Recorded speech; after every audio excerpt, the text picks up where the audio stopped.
Special Counsel Jack Smith set to publicly testify for the first time before the House Judiciary Committee. Today, lawmakers expected to grill Smith on several controversial investigations that targeted the president and Republicans, including the raid at Mar-a-Lago and the Arctic frost surveillance operation that was used to spy on GOP senators and House members.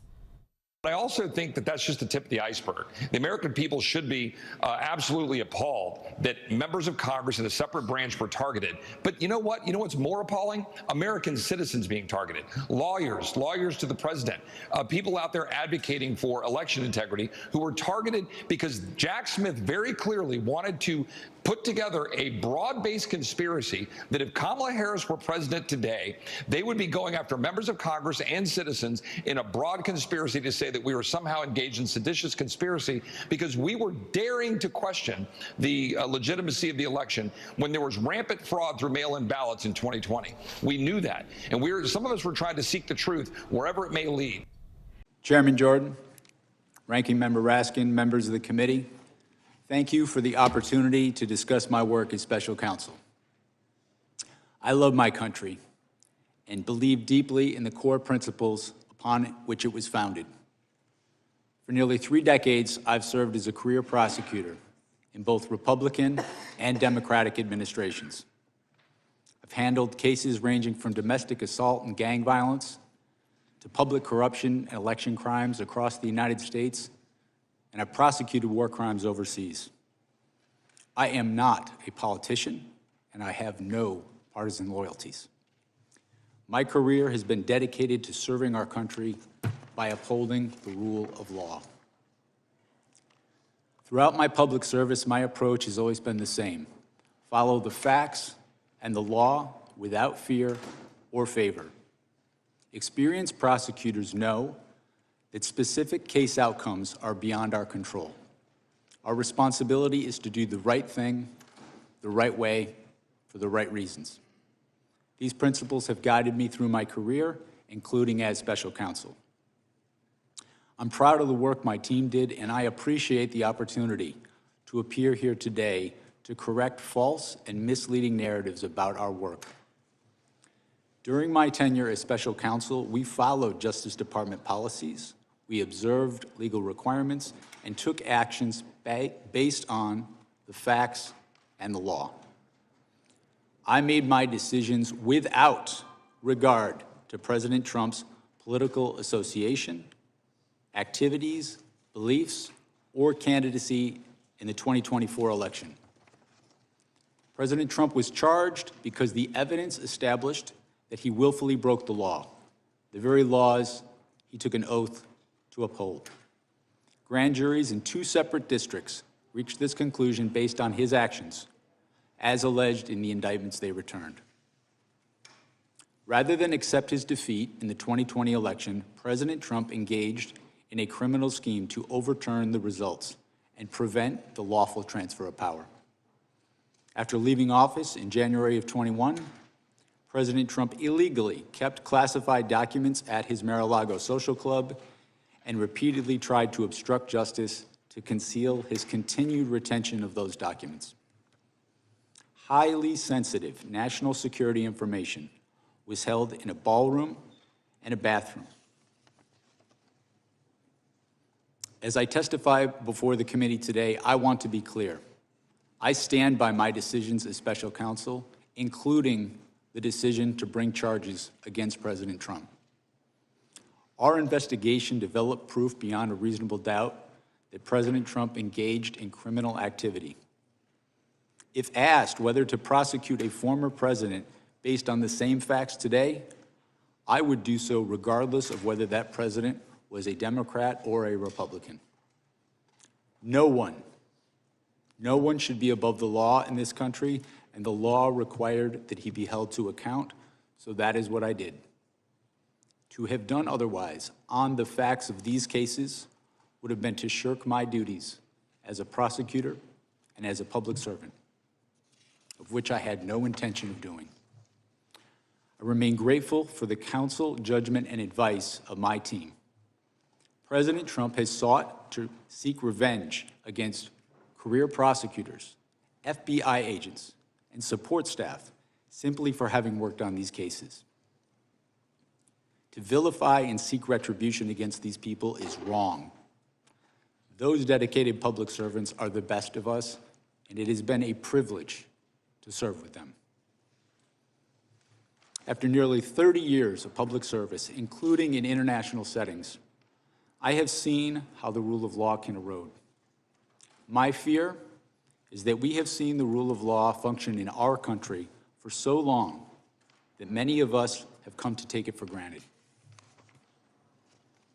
The rule of law is not self-executing. It depends on our collective commitment to apply it. It requires dedicated service on behalf of others, especially when that service is difficult and comes with costs. Our willingness to pay those costs is what tests and defines our commitment to the rule of law and to this wonderful country. Thank you. I want to start by recognizing the presence of 4 American heroes here today, 4 of the hundreds of officers who defended us on January 6, 2021, Michael Fanone, Aquilino Gunnell, Daniel Hodges, and Harry Dunn. And I thank them for being here today. Mr. Smith, thank you for appearing before the American people. I'm glad that the committee has finally granted you the same chance to report your findings to the American people that every other special counsel investigating an American president has had. The good chairman started by saying, it's all about the politics. Well, maybe for them, but for us, it's all about the rule of law and who's going to stand by the rule of law and who's going to oppose it.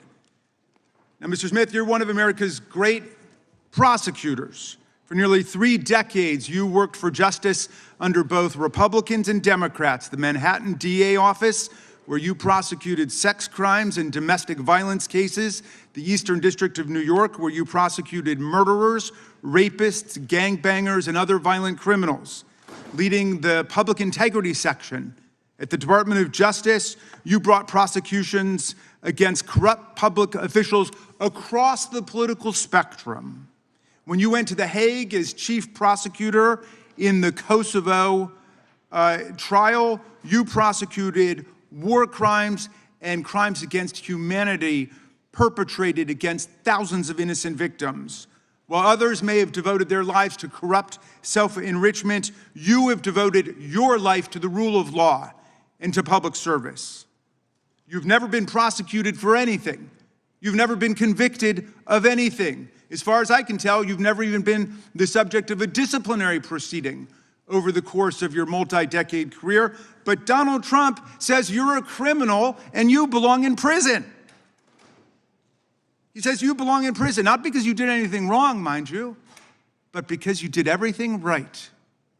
You pursued the facts, you followed the law, you stuck with extreme caution to every rule of professional responsibility. You had the audacity to do your job. Everybody here knows what you did wrong in Donald Trump's eyes and why he says you belong in prison. You found, and I quote from your sworn testimony before the committee, you found proof beyond a reasonable doubt that President Trump engaged in a criminal scheme to overturn the results of the 2020 election and to prevent the lawful transfer of power. When asked whether you believe the evidence was enough to obtain a criminal conviction against Donald Trump at trial, you had a one-word answer: yes. When asked if Donald Trump was responsible for the violence that took place at the Capitol on January 6th, you said, our view of the evidence was that he caused it and that he exploited it and that it was foreseeable to him. You found that Trump knew he had lost the election. How? Well, his own Attorney General, William Barr, repeatedly told him so and described all of Trump's theories as BS. Trump's top campaign advisors told him he lost the election. Vice President Pence told him he lost the election. More than 60 federal, state, and court decisions, including 8 rendered by judges he appointed to the bench, rejected every outlandish election fraud and corruption claim that he made. Trump himself even privately acknowledged it, gesturing to Joe Biden on TV and saying, quote, "Can you believe I lost to that effing guy?" He knew he lost, but he threw everything into his big lie, which some people, even in this room to this day, will stand by and swear by. Well, when the big lie wasn't enough to convince officials like Georgia Secretary of State Brad Raffensperger, a Republican, to commit election fraud and just fine Trump 11,780 votes, when it wasn't enough to convince Trump's DOJ to, quote, just call the election corrupt and leave the rest to me and the House Republicans, when it wasn't enough to force Vice President Mike Pence to announce and then exercise lawless powers to reject Electoral College votes and use counterfeit slates to anoint Trump the winner, that's when Trump incited mass violence on January 6th. While more than 140 officers were being brutally assaulted by Trump's mob, while rioters beat them with flagpoles and sprayed them with chemical agents and crushed them in doorways, and while they chanted, "Hang Mike Pence," and chased the vice president out of the Capitol, Trump and his team worked the phones, calling not the National Guard, which was under the direct unilateral control of Donald Trump, but calling members of Congress, urging them to delay certification and to nullify the election results. Special Counsel Smith, you pursued the facts. You followed every applicable law, ethics rule, and DOJ regulation. Your decisions were reviewed by the Public Integrity Section. You acted based solely on the facts, the opposite of Donald Trump, who now has purported to take over the Department of Justice. He's in charge of the whole thing under his unitary executive theory, and he acts openly, purely based on political vendetta and motives of personal revenge, and he doesn't deny it. Our colleagues have complained about the special counsel's review of toll records, which are phone records like a phone bill, showing only the timing and duration of calls and containing no content, no substance whatsoever from the calls. But those records were lawfully subpoenaed because Donald Trump made those members of Congress relevant to the investigation. It was Trump who chose to call them to advance his criminal scheme. As you testified, Mr. Smith, if Donald Trump had chosen to call a number of Democratic senators, we would have gotten toll records for them too. I trust our colleagues get the point because America certainly gets the point. There is much Mr. Smith still can't talk about, though we know he badly wants to. His investigation developed what he calls powerful evidence that Trump stole documents containing our country's most sensitive secrets, hoarded them in the ballrooms and the bathrooms of his well-trafficked Mar-a-Lago social club. He showed them off to visitors. And then he obstructed a federal investigation by instructing his attorney to pluck out anything really bad before turning materials over to the FBI and having his staff delete incriminating security tape footage. But today we're not going to hear a lot about that because you are gagged by an absurd judicial order rendered faithfully by Trump's most servile and sycophantic appointee to the federal bench, Judge Eileen Cannon. This order not only blocks release of Volume 2 of your report, which is unprecedented, about the classified document scam, it also gags you from discussing the report or its contents with us, with America. And so we don't know what's in it, but it must be pretty devastating because Donald Trump is desperate to keep Mr. Smith or any other DOJ official for all time from ever releasing it to Congress and to the American people. Now, Mr. Smith, if any of our colleagues foolishly choose to attack you and vilify you today, and I know that's not going to happen from some serious prosecutors over there like Mr. Knott and Mr. Schmidt, who understand what federal prosecutors do and what the rule of law means. But if anybody decides to attack you personally, they will only be revealing their own ignorance of what prosecutors do and their own indifference to what the rule of law requires in America.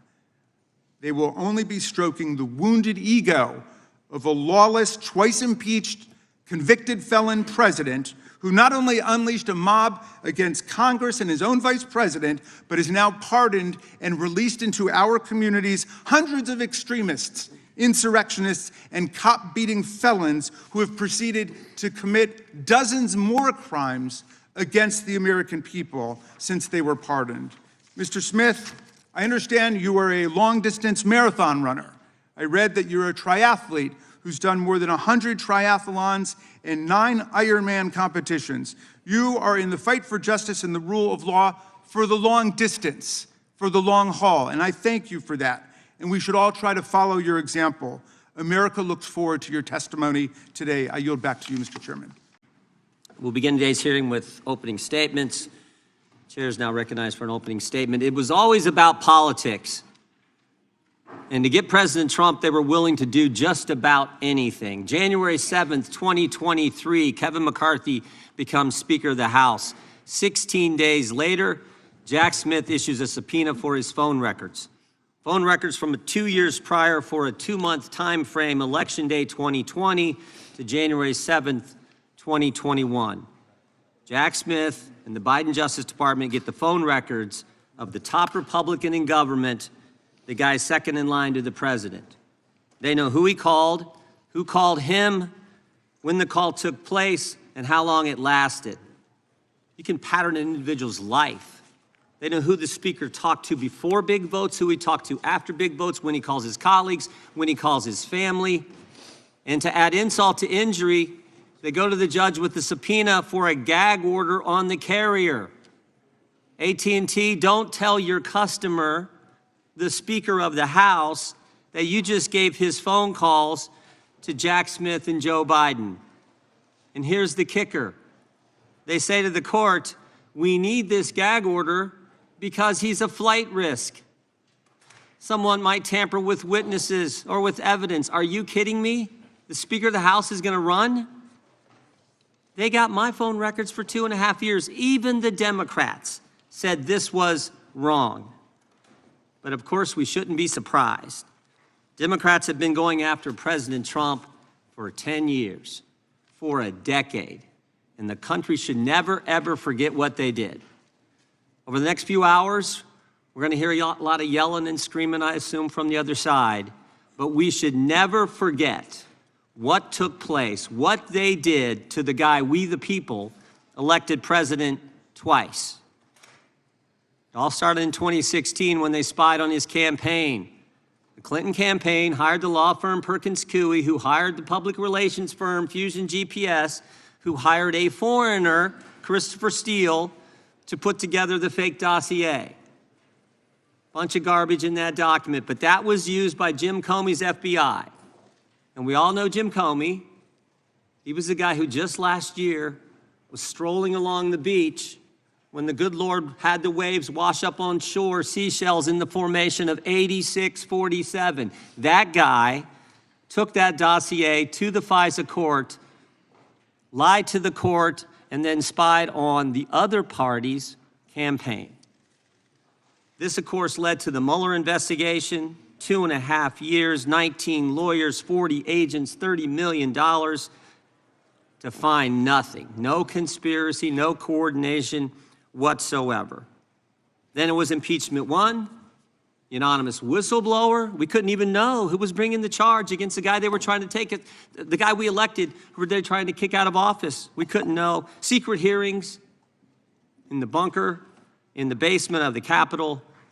Again, nothing. Then it was impeachment 2. No secret hearings here because they didn't have any hearings. It was a snap impeachment, and the Senate trial actually took place after President Trump wasn't in office. Then, of course, it was Alvin Bragg, who said before he got elected district attorney that there was no case here. Then he gets elected and changes his mind when the left starts pressuring him to go after President Trump. He hires Michael Colangelo, former Democrat National Committee consultant, and the number 3 guy at the Department of Justice. And then, of course, it's Fani and Nathan, Fani Willis and Nathan Wade in Fulton County, Georgia. We actually deposed Mr. Wade, one of the most interesting depositions I've sat through. We said to him, you know, you billed taxpayers in Georgia thousands of dollars for meetings in D.C. with the January 6th committee and with the Biden administration. And we asked him some questions. Who'd you talk to, Mr. Wade? He couldn't remember. We said, where'd you meet? Did you meet the Capitol? Did you meet the White House? Where'd you meet? Couldn't remember that either. We said, were these meetings in person, on the phone, Or did you have a Zoom meeting? Couldn't remember, couldn't remember, couldn't remember. We finally just asked him, did you really come to D.C. and meet people? He said, oh yeah, I came, and I billed the taxpayers. I know I came, just no idea who he talked to or what he did.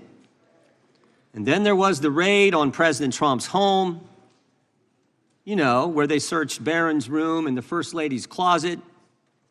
In our deposition with Stephen D'Antuono, head of the FBI Washington field office, he told us none of the normal process, none of the normal protocol was followed in the investigation. He said, first of all, the case was run out of D.C. Normally you run it out of the Miami field office. No, we're going to run it out of D.C. He said he recommended, and the people in the FBI at the time in the Washington field office recommended they give the president notice before they do the search, or at least when they got there, before they start the search, call the president's lawyers, ask them to come there and meet them and conduct the search together. Again, the answer from Maine Justice was no. Which brings us back to Mr. Smith. On November 18th, 2022, 3 days after President Trump announces he's running for president, Attorney General Garland names Jack Smith special counsel. One of the first things Mr. Smith does is put on his team the very people responsible for the raid on President Trump's home. The very people. And then Jack Smith also puts on his team the people responsible for getting the phone records of dozens of members of Congress.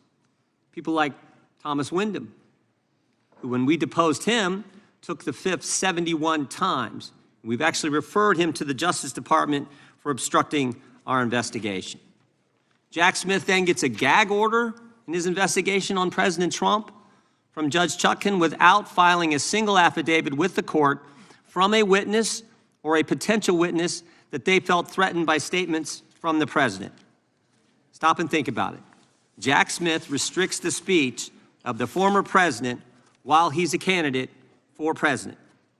Thank goodness Mr. Smith was slapped down on appeal and the order was changed.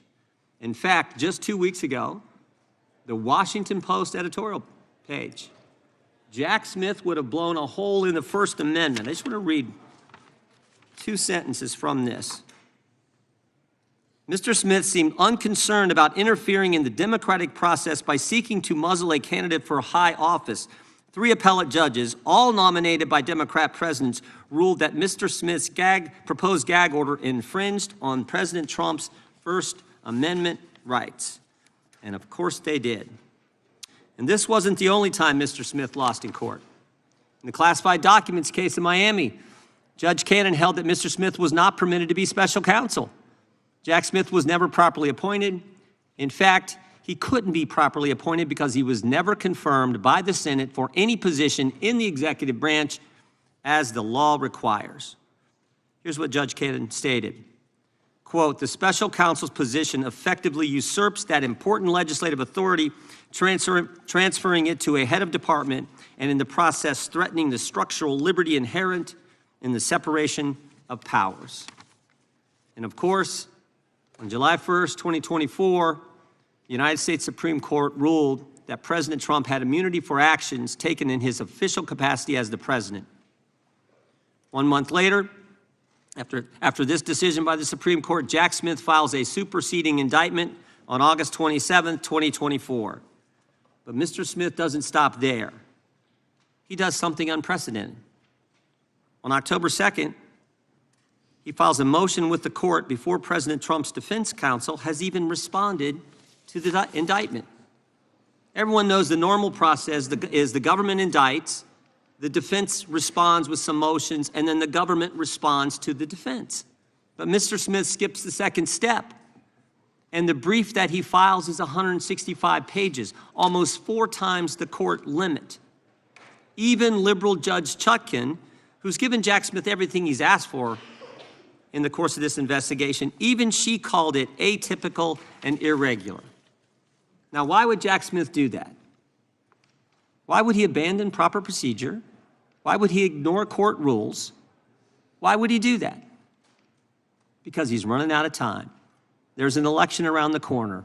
It's coming in 33 days, and he's got to get President Trump. He's got to stop President Trump from running, tie him up in court. He's got to get to trial, or at a minimum, insert an 165-page political document into the presidential campaign. It was always about politics. The good news is the American people saw through it. They saw through it. For so long, the left has controlled so much in this country. The left controlled big media, the left controlled big tech, the left controlled academia, Hollywood, certainly the Democrat Party, and I think all too much the federal bureaucracy. But the left doesn't control we the people. And in spite of the left and the weaponization efforts of Jim Comey, Alvin Bragg, Fani Willis, and Jack Smith, we the people saw through it all, and we elected President Trump twice.